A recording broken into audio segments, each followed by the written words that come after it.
global.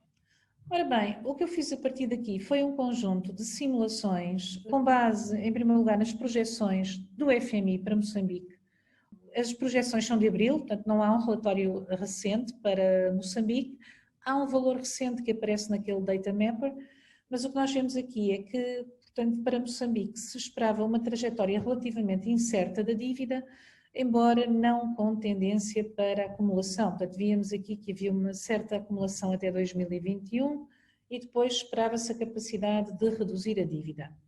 O que é que corre bem aqui dentro das equações que nós vimos anteriormente? O que corria bem aqui são as perspectivas de crescimento forte a partir de 2021, crescimento mais fraco, a expectativa creio que ainda estaria ligada aos próprios efeitos dos ciclones do ano anterior, portanto aqui um abrandamento claro do crescimento que se repercute em acumulação da dívida naturalmente. As taxas de juro, eu fiz uma coisa que tenho feito que é, fui retirar o valor das taxas de juros em percentagem do PIB, portanto o peso dos juros implícitos na dívida em termos do PIB.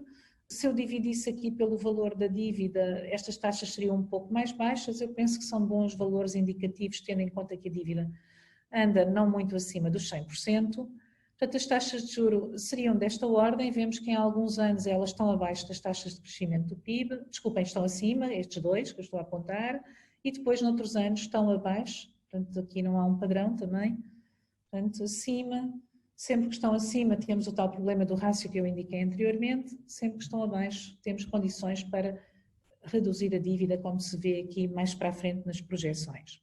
Portanto, projeções antes da Covid. O saldo primário é negativo, portanto temos sempre déficit ao longo do período, aqui é a exceção, e temos então aqui uma inflação também bastante significativa, mas com tendência para descer. Ora bem, o que é que eu fiz então a partir daqui?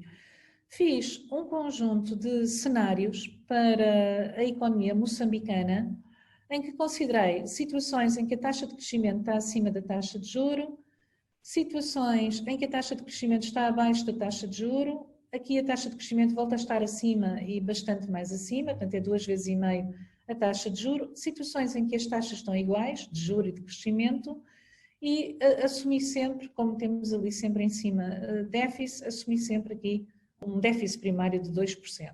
Não é?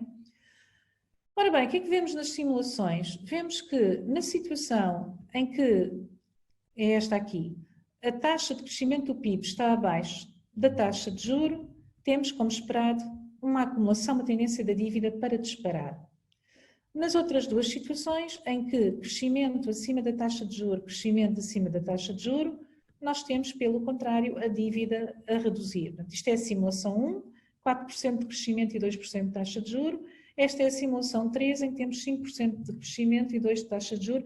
Portanto, vemos quanto maior a diferença entre taxa de crescimento e taxa de juro, maior a capacidade de resolver o problema da dívida. Depois temos aqui este outro cenário, em que é o 4, em que as taxas estão iguais, mas há déficit. Ora bem, a partir de uma dívida de 125%, nós teríamos aqui mais ou menos a sua manutenção com acumulação, não se nota muito porque a escala aqui não o permite, mas a dívida ia acumulando ligeiramente, tendo em conta este rácio que aqui aparece. Qual foi a minha assunção de partida? Foi que a dívida partiria dos 125%, o que está relacionado com a previsão apresentada pelo FMI, então, no Data Mapper em setembro, portanto, os dados mais atualizados. Portanto, a partir daqui, temos aqui uma dívida a passar os 180% e temos aqui uma dívida a passar, no sentido positivo, os 70%, né? Portanto, a aproximar-se de um valor muito mais sustentado, com esta capacidade de crescer a um ritmo muito mais rápido do que os juros implícitos